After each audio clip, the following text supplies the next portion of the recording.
Okay, and welcome everybody to this special book launch webinar on the new book, Open Hearts and Closed Doors, um, Immigration Reform and the Waning of Mainline Protestantism. This book, we have the opportunity of speaking with the author of the book himself, Dr. Nicholas Pruitt. Would you like to say a quick hello? And we will unmute you at this moment. Great. Yeah. Thank you, Daniel. It's a pleasure to be here. Great. Thank you. So before we get started, I'll go ahead and give a quick number of just a quick outline of what today is going to look like. So we're going to go ahead and spend maybe the first about 10-15 minutes just hearing from Dr. Pruitt sharing about his book, kind of the heart behind why he wrote it, and just anything that he'd like to share with us in regards to this book. After that, we'll have a few questions for Nick to work or to talk through. And then we will spend maybe about 30 minutes where we'll open it up to everybody here on the call based off of what you've heard and what we've engaged about to ask any questions that you might have. So at that time, what we will do is we'll open it up to everyone, and you will be unmuted to ask any question you have. And just if you're not familiar with it yet, I mean, we've all been on Zoom for about a year now, so I think everybody knows how to use the features here, but simply use the raise hand feature. If you have a question during the Q&A, you just click on the reactions button, and right there at the bottom of your screen and right there, it says raise hand. So when you have a question at that time, just go ahead and do that, and we'll go ahead and call on you during that time. So once again, welcome everybody to Migration Christian Conference. It's an honor to have Dr. Nick Pruitt here. And just so you know, this meeting is being recorded. So we would love to see everybody's beautiful faces. However, if you don't feel comfortable, that is absolutely fine as well. But let's go ahead and get started. Nick, would you like to go ahead and just share with us a little bit about your book, your heart behind it, and anything that you'd like to share with us? Definitely. Yeah. And Daniel, thank you for having me. It's been a pleasure to be here, and I really respect what the Migration Conference does. It's an honor to be able tonight.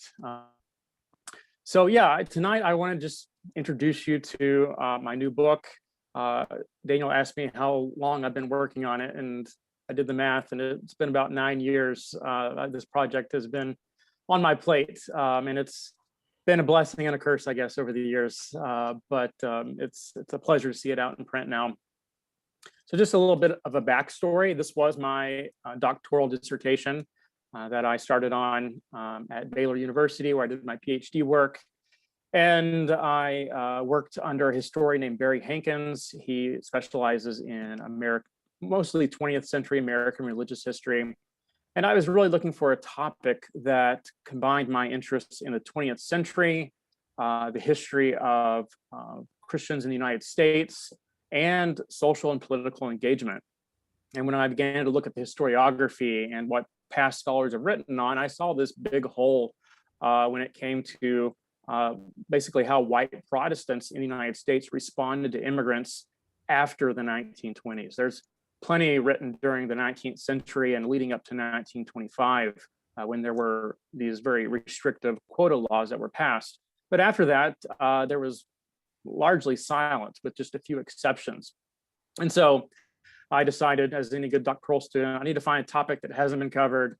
And so I went with that. And it was a little bit of a shot in the dark. I didn't know what I would find. And I was pleasantly surprised once I got into the archives to find a lot of source material. And it came in many shapes and forms as well. I was surprised at what's out there chronicling how, U.S. Protestants have responded to immigrants and refugees during the 20th century. So I began with the question, how did Anglo-Protestants respond to immigration and refugees between the years 1924 and 1965? And for those of you that studied U.S. history before, I picked those dates because 1924 is when there were a series of very restrictive laws that were really based on national origins, but were largely kind of racialized laws that were passed to limit certain immigrants that were deemed undesirable by largely white American politicians at the time. And those laws are largely in place until about 1965. And for the most part, they're overturned. There are still restrictive elements there in 1965, but there is a large kind of sea change in immigration policy after 1965. And so I used those as bookends to look from 1924 to 1965. And what I decided to do was look at the predominant, largely white Protestant denominations, those that were the kind of stakeholders or gatekeepers, if you will, of American culture and society historically. And so I looked at denominations such as the Congregationalist, who, as we all know, trace their origins all the way back to the Puritans. And so that comes with a lot of baggage, but a lot of social and cultural clout as well. I look at the Episcopal Church. Went down to their archives, surprisingly in Austin, Texas, of all places, when I was working on this. I did research on the United Methodists during the 20th century, the Presbyterian Church of the USA, or PCUSA. I went to their archives in Philadelphia. American Baptist, previously the Northern Baptist. I looked at their archival material. And these denominations are a group of many others that are often labeled mainline Protestants. And but these are probably, at least in the mid 20th century, the most numerically predominant when it comes to membership roles. We're talking several million people here included within these denominations. And so when you hear me say mainline Protestant, I don't know if that's a term you're familiar with or not, but it is a term that historians of Protestants in the United States in the 20th century, basically referring to the kind of cultural establishment of Protestantism in the United States. And these Protestant groups, dating back to the turn of the 20th century, have a progressive bent, but a lot of contradictions there as well, but tend to embrace more liberal theological elements, at least when it comes to the seminaries of these denominations and some of the church leaders. But what I've discovered is when you dig down into the kind of rank and file of mainline Protestants, you see a lot more diversity and a lot more of an evangelical bend as well in these groups. And so they're a very diverse umbrella of Protestants. But I argue, and many historians argue, by the 20th century, they still kind of hold the reins of American culture. Well into really by the 1960s, you begin to kind of see them lose a lot of their grip on American society. And so I was really curious what this group of Protestants in the United States, how they were responding. And today, we often identify them with the National Council of Churches. At the turn of the 20th century, or early 20th century, they were part of what's called the Federal Council of Churches. And they have a name change, I believe it was in 1950, to the National Council of Churches they have today. One other thing I want to mention about my subjects is I also include Southern Baptist. And I had to have a disclaimer in my introduction because most people know Southern Baptists don't fit the mainline Protestant category. They, for better or for worse, don't play well with others. And the part of being mainline Protestant was this idea of unity and ecumenical collaboration. And Southern Baptists weren't a part of that. And they are definitely this conservative brand of white Protestantism from, all the 20th century, even into today. But I looked at them, one, because I was familiar with their source material, but also you can't get around the fact that they are a numerically significant group of white Protestants in the United States in the 20th century. By the end of the century, they are the largest white Protestant group in the United States. And I mentioned in the introduction, you add to the fact that you've got one president during this time period that I study, Harry Truman, identified as Southern Baptist, and just the cultural clout that they have. I just had to include them in this project. And what's interesting is some of the ways they responded to immigrants and refugees in the mid 20th century actually parallels and kind of echoes what some of the mainline groups are doing as well. And so I found it a very constructive addition to my project. All right, so I've talked about the groups that are in this book. I want to mention kind of my approach. It's really two-part. One is I look at the history of missions, particularly what we call home missions among these groups. And this in and of itself is a largely understudied topic. And so if there are any grad students out there looking for subjects, I just want to encourage people, get into home missions, the history of home missions. It's rich cultural, social history that is still largely understudied. And so I went into the archive and I read the pamphlets. I read the committee reports. Some of that stuff will put you to sleep, but if you dig deep enough, you find some good cultural, social history that tells you how these Protestant groups were thinking about how they were ministering to immigrant groups in the 20th century. So I use those sources as kind of cultural history.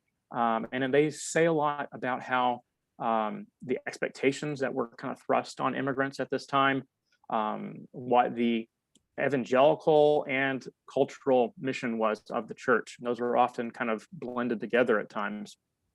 And then the other angle that I looked at was politics. How are these groups responding politically to the debate over immigration in the mid-20th century? And especially when you look at the Federal Council of Churches, later the National Council of Churches, they are a very important, almost kind of lobby group, if you will. They keep in close communication with politicians and presidents in the 20th century. It's fascinating research looking at these letters they were writing to senators, but they kept a close watch, and they would come and give speeches at congressional committee meetings being held to discuss immigration policy. So I looked at their political positions among mainline Protestants, and that's a fascinating history in of itself, going back to their responses to the 1920s legislation. Then you move into the 1940s, during World War II, they were a part of the kind of large voice calling for the end of Chinese exclusion. And so I cover that in my book. And then by the 1950s and 60s, there began to be growing criticism of the 1920s laws that were still in place. And mainline Protestants are one of several groups that are kind of at the forefront of calling for reform there. So at the end of my research, what I really wanted to wrestle with was, how are these Christians here in the United States, how are they navigating their cultural and spiritual imperatives? I fleshed this out in a blog post I did once a couple of years ago. I said, basically, how are these people American citizens and citizens of the kingdom of God? And how did they interpret that kind of tension, if you will, in the 20th century? And with that, how are they wrestling with how they define, what it means to be part of the United States? And I'll end with this. Just a disclaimer. You'll hear me use the word America tonight, and I want to make it clear that I firmly believe that term should be used for the Western Hemisphere as a whole, whether you're from Latin America, Central America, Canada. That in the truest sense, an American would be someone from the Western Hemisphere. Tonight, though, you'll hear me use it more specifically from a more historical perspective.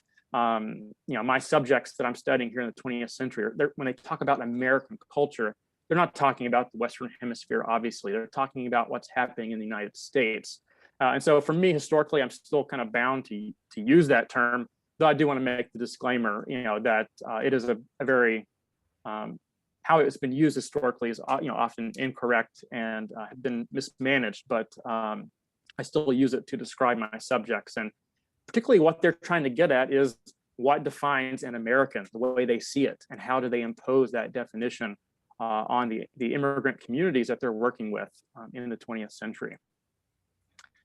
So Daniel, that's kind of an introduction to my project. Maybe a little more than you bargained for, but that's the approach of the book.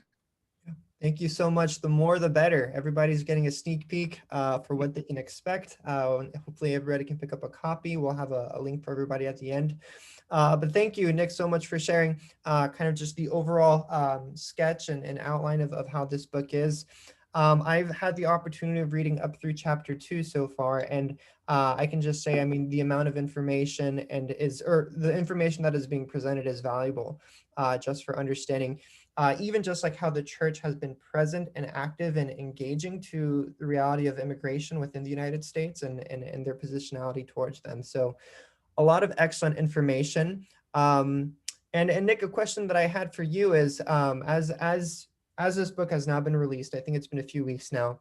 What is your hope for how it'll be received, and how do you hope that it contributes to the larger conversation on immigration? Sure. Yeah, that's a great question, Daniel. I really had two audiences in mind when I wrote this book and brought it to completion. One was the immediate academic audience. I identified what I felt to be kind of a gap in the scholarship, and I wanted to address that. And I really hoped in an academic setting to kind of complicate the narrative. I see I have one student here on the Zoom call. She probably has heard me use that terminology before. We got to complicate the narrative. And that's what my goal was with this book, to take kind of preconceived assumptions we have about different subjects and kind of rethink and reassess. And so, for instance, we think about that kind of the waspish narrative, and there's a lot of truth there to the discrimination and the kind of brute power of white Anglo-Saxon Protestants in American history. But my research demonstrates that's still there in the 20th century, but you have some white Protestants who begin to embrace more cultural diversity and begin to identify injustices in our immigration system. And so I'm want to complicate the narrative there a little bit and not say white Protestants were perfect. They commit many mistakes, and in some respects still continue a lot of the waspish nativism that they inherited from the 19th century. That's still there, but they're making some honest efforts to make some amends there too. I want to complicate the narrative by showing that immigrants themselves were a part of this kind of negotiation and conversation. A lot of white Protestant missionaries often hired and collaborated with immigrant ministers themselves and creating these ministries. And it's an interesting and very complicated history when you look at various immigrant ministers who are also promoting this assimilation and Americanization program that that white Protestants are pushing as well. I wanted to complicate the narrative when it came to the role of women in basically church history itself in the United States, and showed their central role and how they also grappled with, particularly white Protestant women were trying to inculcate their own vision of American culture while also working from a status of subordination in denominations that are largely male-driven in the 20th century. And then finally, I wanted to complicate to the academic audience how race is defined in the 20th century, on how it's a very fluid concept that changes, and how, especially how kind of native-born Americans apply racial categories to new immigrant groups. It's constantly a work in progress, and it's a moving target, if you will, in history. I also hope that this book will help historians kind of continue to unpack, how historically people in the United States have tried to identify or define American identity. And it's interesting, in the mid 20th century, the phrase that we are a nation of immigrants comes into vogue. And it's, by the 1960s, if you had a nickel for every time someone uses that phrase, we're a nation of immigrants, you'd be a very rich person. It becomes culturally acceptable. And that is a distinct definition of American identity. And how did we get there? And what do we mean when we're, say, a nation of immigrants?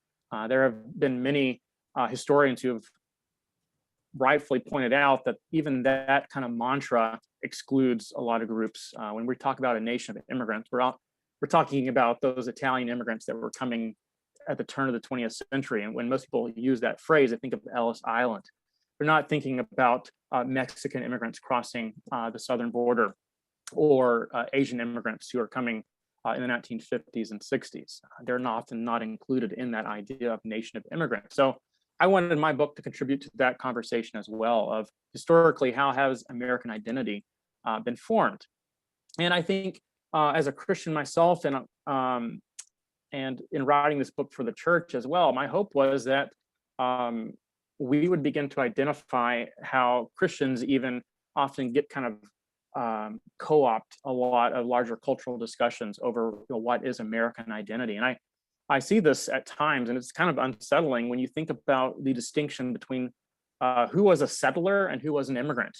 I think often in the American mind, even today, we think about the Puritans, the Pilgrims, as settlers, these Anglo-European groups. It's immigrants or people who came after. And with that is the assumption those European settlers have the authority to define culture and society, and later immigrants have to conform to that. Now, obviously, this overlooks the major point that these settlers were immigrants themselves to a land already inhabited by indigenous populations. But that dichotomy between settler and immigrant that we often use to define, often basically demonstrates who gets to define American identity. And we've oftentimes blindly accepted this assumption that, well, white European groups that stem from the Puritans and Pilgrims and Jamestown settlers, they get to define what American identity is. Everyone else needs to basically get on board. And that's the assumption historically we see. So that leads me to my second audience, obviously the church. As a Christian scholar and professor at a Christian college in just south of Boston, a place called Eastern Nazarene College, my hope was that the church could use this book as well. And my goal there, my hope, how it will be received in the church is that one, as Christians here, in the United States and globally, and it's part of human nature, we tend to forget recent and old history as well. We're very forgetful. And my hope was this book would introduce Christian communities to their own history, a history that they're not aware of. And I'm baffled today when I hear Christians, debating or talking about refugee policy, and they neglect the fact that there's a rich history already of Protestant groups in the United States that have been responding to and working through that issue of the idea of refugee status, going back at least to the post-World War II era, if not earlier, looking at, for instance, the Armenian genocide and immigrant groups or refugees that were trying to find sanctuary. So that's a topic that's there. It's in our history. It's just often gets overlooked. And I argue that this history hopefully will provide a rich resource to the Protestant church in the United States.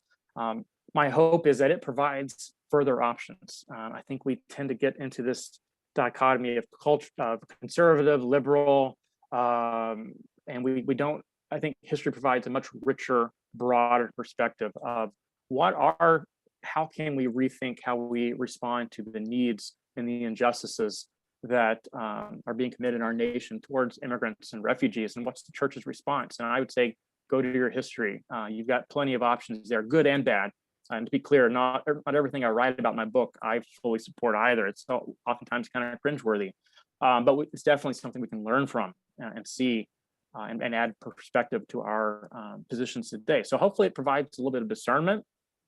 And I really hope that it helps Christians identify how we are cultural products, and we get, even when we are trying to be as evangelistic or spiritual as possible, we're often reflecting the culture around us. And for better, for worse, we get kind of sucked into these cultural forces of nationalism, oftentimes racism, and just cultural fear and paranoia often define our responses rather than scripture and the historical church and the spirit of Christ. So yeah, hopefully this book will be a resource for ministers in immigrant ministry or those that are trying to engage political activism.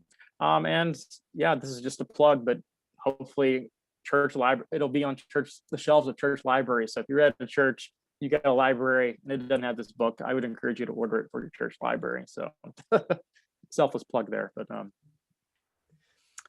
Thank you so much, Nick. That information is extremely helpful just in helping us understand who this book is targeted to. And I really appreciate the language that you used about complicating the narrative.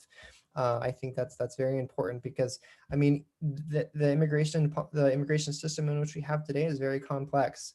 And it's not complex today because it was simple before. It's complex today because of the complexities of the immigration system from the past 100, 200 years. And I think you've done an excellent job in helping people navigate that complexity.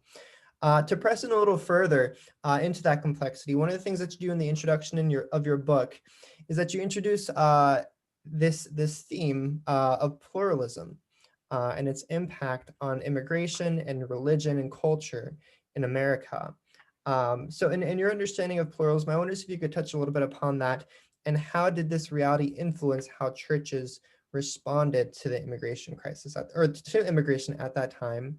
And is this decline, because you speak about the decline of mainline Protestantism over time um, as more immigrants began to come into the United States, and there may be some who would say that this is evidence of the threat that immigration poses to a society. What would you say to that? Would you say that's the case? Would you say not the case? That's not the case. What are some of your thoughts around that? Yeah, no, another great question, Daniel. I first should say in the book, this may be my one regret, is that the word pluralism wasn't included in the title somewhere, because it is a central part of my argument. But what I kind of work with is two understandings of pluralism: cultural pluralism and religious pluralism in the book. And we often, I think for those of us that study religion, when we hear pluralism, we go straight to religious pluralism. And there have been theorists over the years that have worked with this idea of cultural pluralism, or roughly cultural diversity. And so what my hope is one, we recognize that pluralism comes in many forms. And my argument is that my subjects, these white mainline Protestants, they began to be more accepting of cultural pluralism, but they were still very reluctant to support religious pluralism. And they tried to kind of have it both ways. They were beginning to be fine with working with immigrant groups and trying to accept some of their cultural differences, or at least respect them, but they still were trying to evangelize them and bring them into the Protestant fold. And this stems from how they define America. Once again, they believed America was basically a Protestant Christian nation. And so these missions efforts were an attempt to maintain that in their eyes, as these kind of gatekeepers, if you will, of American culture. And so, yeah, I'm working with pluralism from those two elements, cultural and religious. And my final conclusion, and kind of the irony of all this, is through their work, they helped kind of open the door for more cultural and religious pluralism in the United States, kind of at the expense of their own social position. Now, when it comes to this idea of threat that you asked about in your question, people at the time saw it two ways.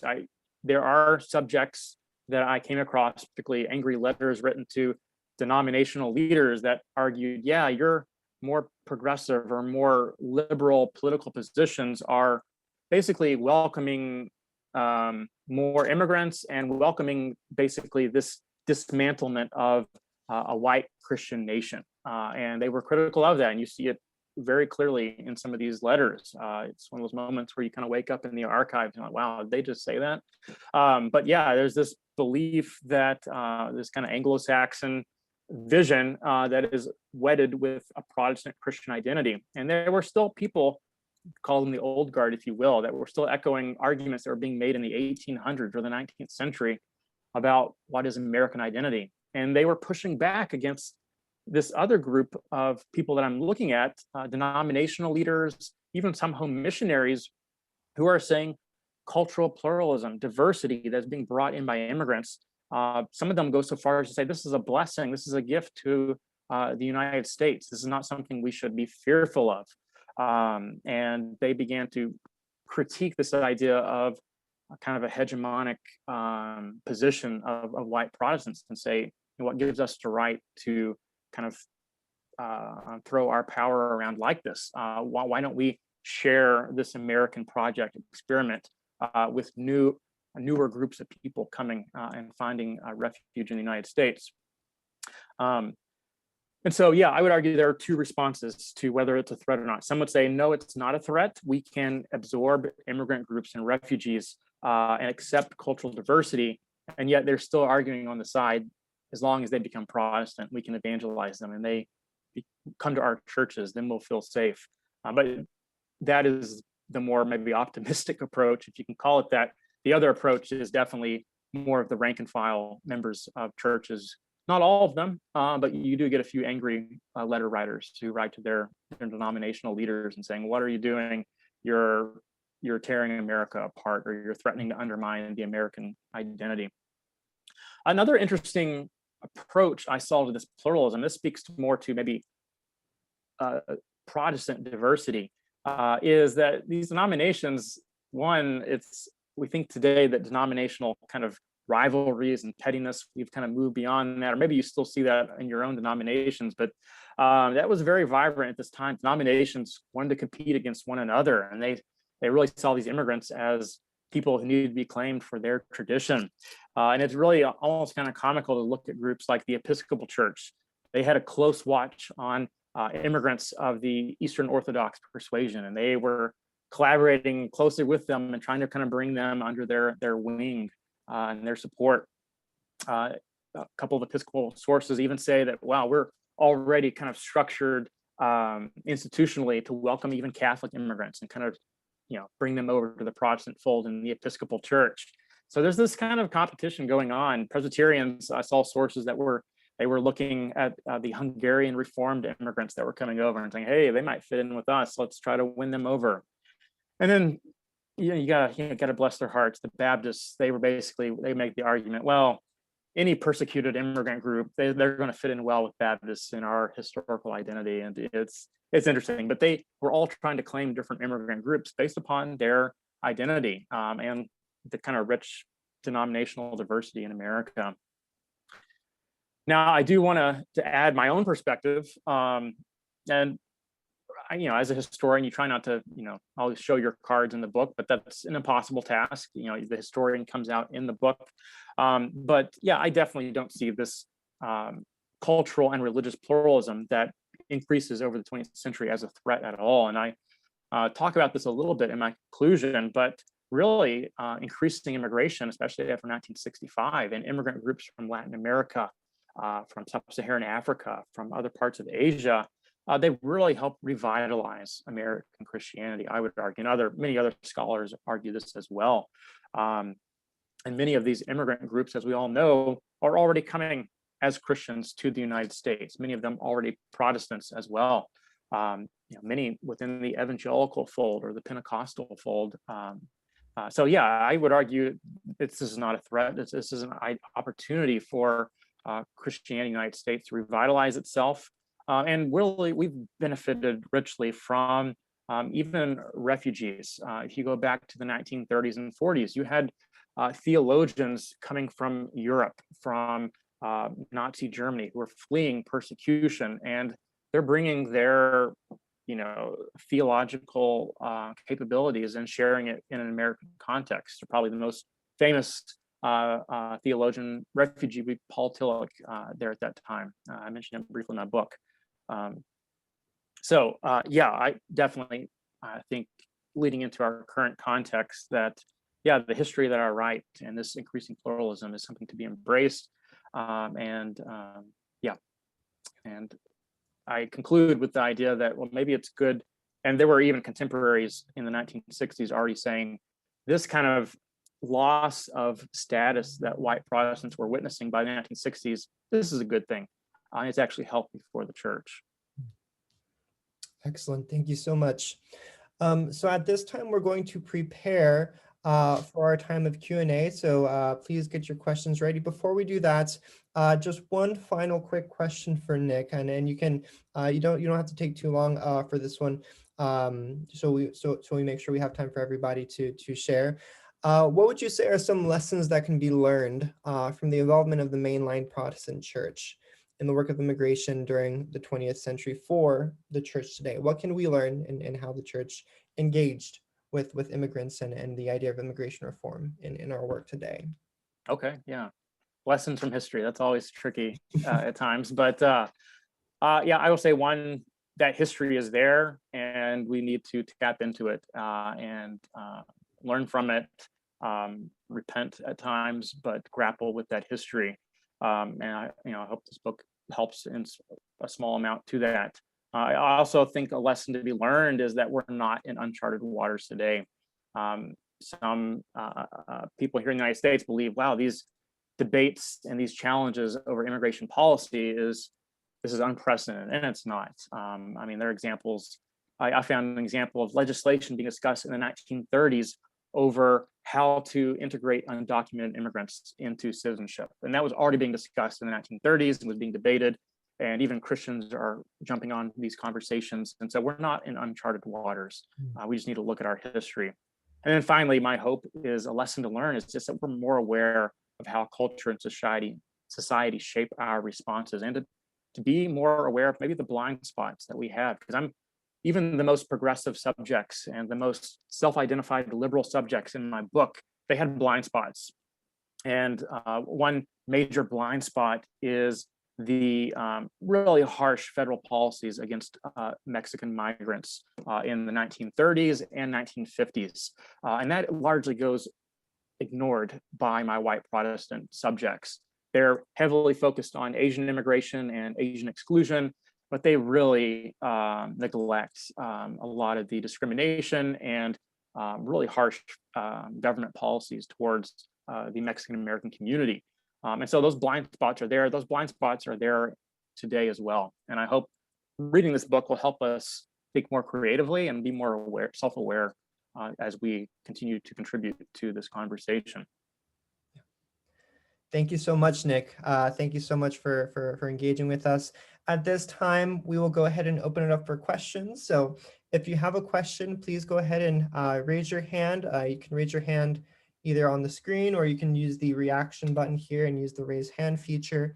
If you have trouble doing that, you can also write in the chat section your question. But yeah, we'll open it up at this time, and you will be unmuted so that you can share.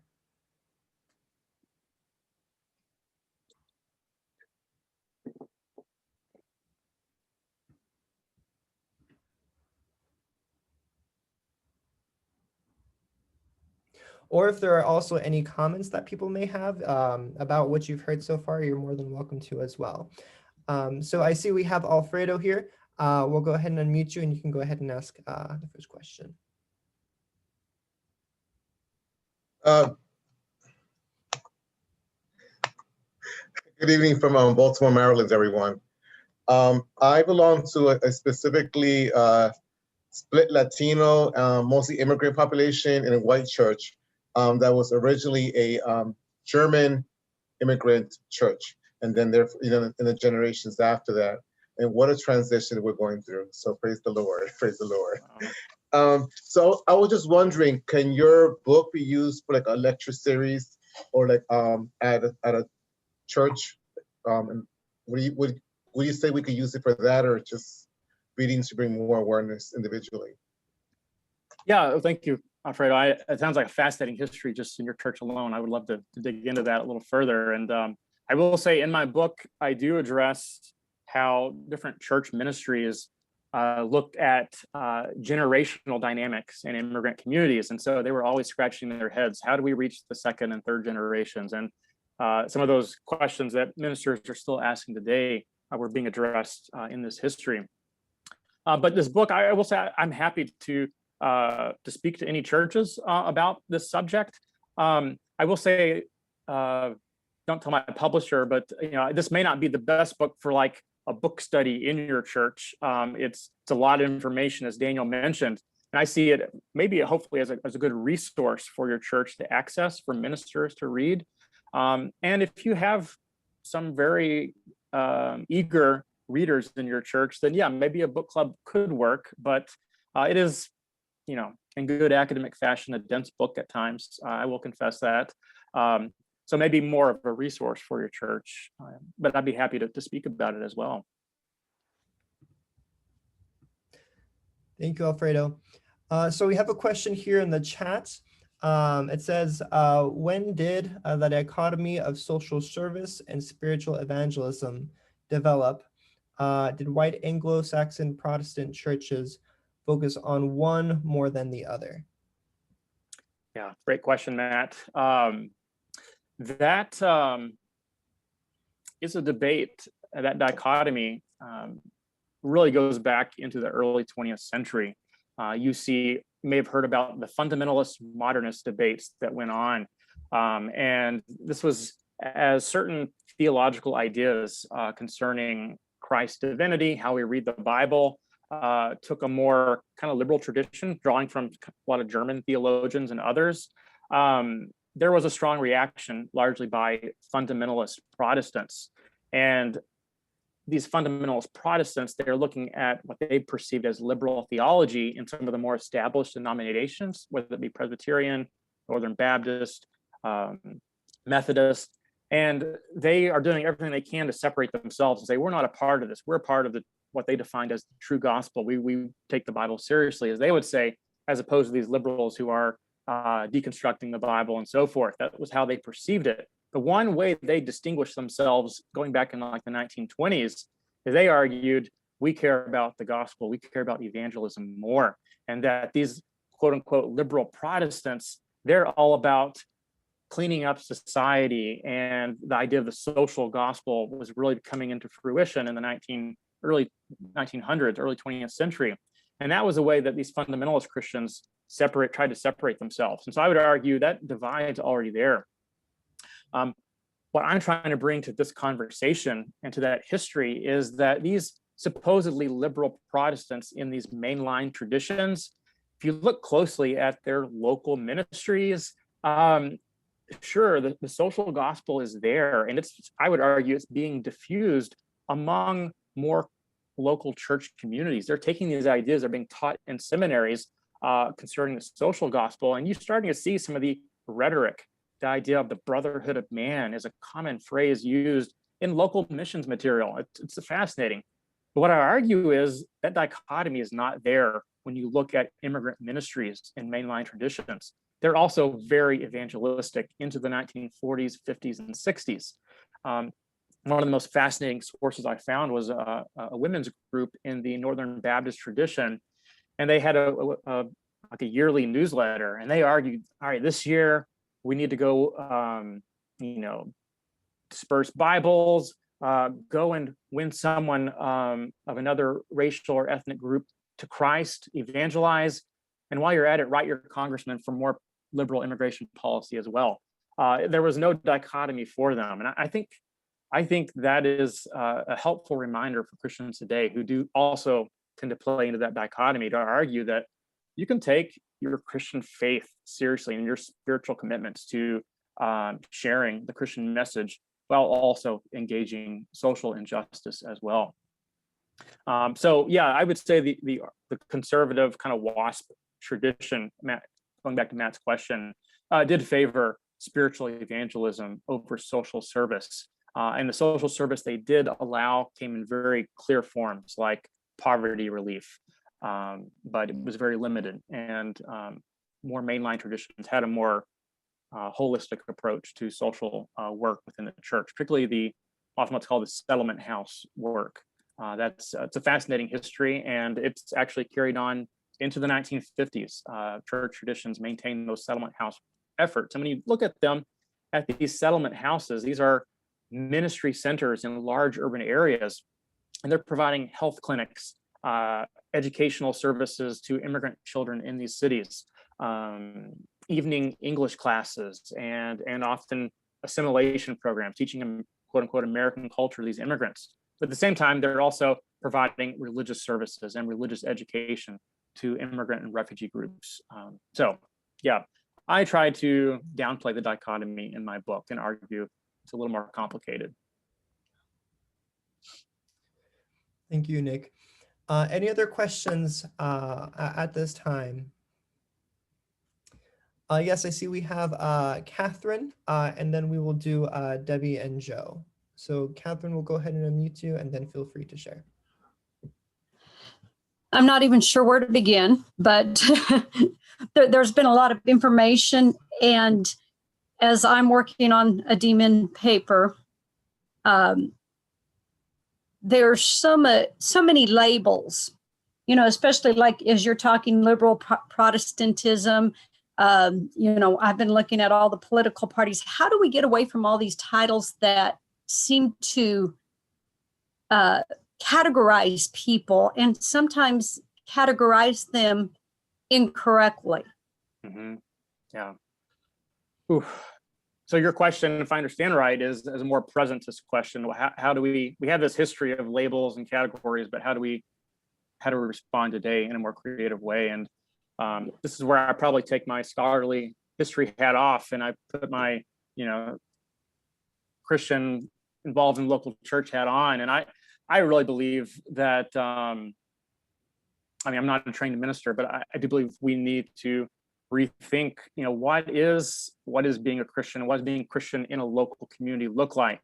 How are we Christ to our neighbors? And how do we, I'm still learning myself, constantly relearning, what does it mean to be a multiracial or multicultural church? What are the pros and cons? What are the challenges of that? And I'm realizing, I have a lot more to learn there. But rethinking and just thinking creatively and not going down the pathway of how culture categorizes these. Even that dichotomy that Matt mentioned is, it's a large part of a larger cultural social discussion that was going on in the 1920s. And sadly, Christians define themselves by these larger categories. And so I think, we've got to dismiss these categories, and to an extent, we still are present in a time and place in history. And so we're going to have to use some of those terms. But my hope is that those of you out there on the front lines of ministry can think creatively of how to be faithful to the Christian gospel message, and see how that message and work is for advocating for the marginalized and dispossessed as well, and thinking creatively outside of these categories that social media and news networks like to place us in. Don't have an easy answer for that. That's what I'm hoping, you and others will do. But that's my hope, at least. All right, and I see that Joe was next. Sure. So yes. So Nick, I was really interested in your mention of how certain denominations would lay claim, so to speak, to certain immigrant groups who are coming in. And I'm really interested to know, in the examples that you looked at, were these immigrants coming in being fully included in these ministries, or were separate immigrant ministries being set up? I'd love to hear more about that, and potentially if there are specific lessons that we can learn about that. Right. Yeah, no, Debbie, that's a great question. And that in the history, you often see, forms of segregated ministry, unfortunately, where, part of it was discriminatory, part of it was by design, for better or for worse. There was this belief that immigrant communities, and this may address Anita's question as well about Latin churches, many of these more white Protestant denominations really began to believe immigrants need to be brought into their churches, but at stages and at levels. So at first, you have a foreign language church, they often called that. And then you have that second generation that are beginning to learn English and are able to sometimes even bring their parents into a more Anglo congregation. The hope is eventually assimilation or integration of bringing these communities together. But truth be told, it's often they're expecting these immigrant communities to play by the rules and cultural understandings of the white community and white churches. So it's not, I would argue, it's not done very well, and it's often is very segregated ministry. It's like, well, we got to keep these first generation immigrants separate from the church until they are fully acclimated and can officially be brought into our church doors as they saw it at times. And that is a tragic history for sure. But it's complicated. And I think it speaks to the complications of immigrant ministry today. How do we respect culture, and how do we commune together with people that have cultural differences and respect those cultural differences and yet being unified in the body of Christ? Thank you, Debbie, for that question. We'll continue with questions. If anybody has any other questions, please feel free to raise their hand at this time. I see that we have one here in the chat. Oh, I think so you already touched upon the idea of, did you look into any research on Latin Spanish-speaking churches in the USA? Did you want to say a little bit more on that? Yeah, I will say, Anita, the index of the book might help you there to look for specific examples. And my hope is my book will maybe point you to some sources on Spanish-speaking churches. Especially, there actually were some great reports done on Spanish-speaking churches in like New York City in the 1930s and 40s. So there's a lot of great historical sources. I largely focus in my book on the kind of white US response to those immigrant communities. So I didn't delve too deeply in fully immigrant churches. That's an excellent topic that someone needs to continue to build on in the scholarship. But I do have some examples. I would say, yeah, go to the index of the book and it will point you to the exact pages where I do give some examples where those are in existence and these larger Protestant denominations are responding and trying to collaborate, especially in Texas. Texas Baptist, there's a fascinating history of a separate Latino convention in Texas, and they eventually merge with the largely Anglo Baptist convention in Texas in the 1960s. And it was actually a mutual agreement that they would come together, but they had been separate Baptist conventions for much of the 20th century. So yeah, there's, I think, a lot of important work still to be done on that topic. Nick, I did have a quick question that I wanted to follow up with on.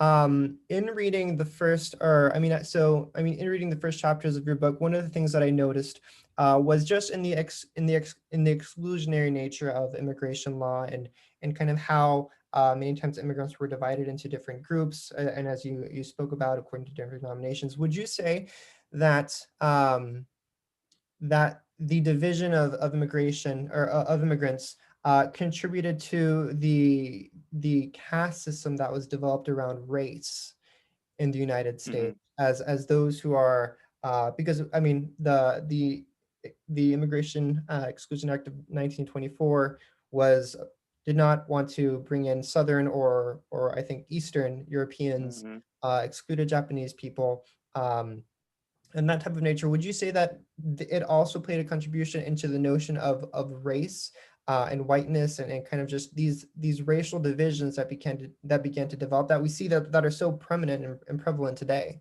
Yeah, definitely, it's there, and I did my best to try to tease that out in the book. You see it in a couple of examples. One is I mentioned that the plight of Mexican immigrants and the constant deportation drives that were happening in the 1930s, 1950s is overlooked. And I think that speaks to white Protestants relegating Latino Mexican immigrants to this lower racial caste in American society. And they're doing the same thing with largely Asian groups as well. They're not included in the nation of immigrants in that slogan per se. And so you see that played out. They do. They overlook a lot of need for advocacy in that area with these groups that have been racially marginalized. I will say too, in refugee policy, when I talk about churches in the 1950s advocating for refugee resettlement, what they're advocating for is European refugee resettlement. And as you've probably studied in world history, World War II was a global war. And so there are refugee crises around the globe. But who are we helping? European immigrants from, say, post-war Germany, who are, when they come to the United States, are largely categorized as white. And so this belief they fit in better. And so we're going to pool our resources towards helping them. And there are other refugee communities that are being overlooked at that time. And even European groups, historians have pointed this out, go through transitions in the 20th century. Italians, for instance, are kind of racially marginalized at the turn of the 20th century. But by the 1940s and 50s, they're often categorized as white at that time. And so they go through a transition as well. Excellent, thank you. I believe we have time for one more question before we wrap up the night. And I see here we have one from Matthew Johnston. He writes, I've seen a lot of well-meaning white churches who partner and partners in quotations with immigrant churches, but actually relegate them to the gym or inconvenient times. Can you give an example of equitable partnerships of WASP churches with indigenous or immigrant churches? Yeah, wow. A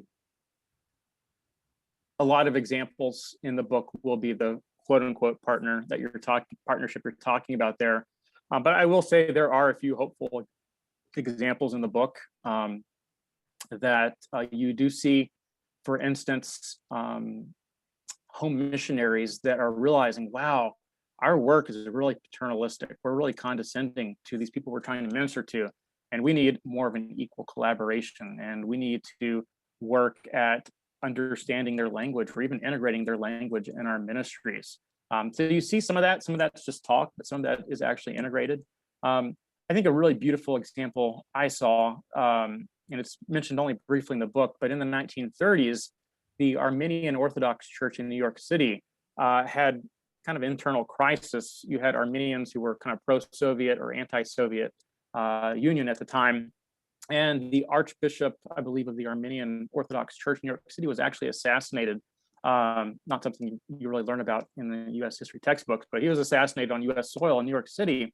And the Episcopal Church, once again, they were hoping to bring in these Orthodox Christians into the Episcopal Church. But one thing they did that I thought was very genuine is they actually opened up one of the larger Episcopal cathedrals in New York City to host the funeral service of this assassinated Archbishop. And in the report I read said that, you know, they had to open up all these different wings of the church because thousands of people from the Armenian community were pouring in to witness. And that I think was a good example of a local church that saw a need and tried to provide assistance there, and more of a partnership. And it wasn't out of a superior status, but more of, we have the resources, we have this building that you can use for that funeral service. I would say there are probably other examples in the book too, but that's the first one that kind of comes to mind. Thank you, Nick. Well, I believe we're coming up on that 9 o'clock mark. I want to honor everybody's time here on the call. Nick, were there any final thoughts or maybe final words that you would like to leave with us in regards to your book and just immigration at this time before we conclude for tonight? Oh, I know I sound like a broken record, but just dive into your history. Whatever church tradition you're coming from, there's a history there, and you might not think there is much history, but when you start looking at the sources or talk to older members of your church, there is a history to learn, and I think that will help provide better perspective today on how to respond. And you're going to find stuff that you absolutely disagree with. You might find some great options that were very creative, going back to Catherine's question, that maybe you hadn't thought of, but had maybe already been practiced in the historical church, even in recent history. So it's a plug for history. I'm a good history professor. I need more history majors, but yeah, dive into your history. Don't shy away from it. Yeah, and you can actually buy this book, Open Hearts and Closed Doors. You can buy it on Amazon as well as on New York University Press.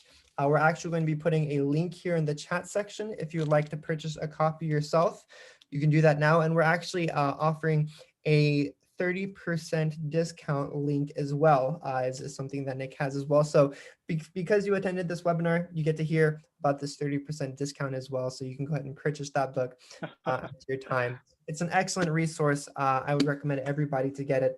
And thank you, Nick. Let's go ahead and give Nick a round of applause for putting together this amazing work, for bringing this new dimension, this new complexity to the conversation of immigration within the history of the United States.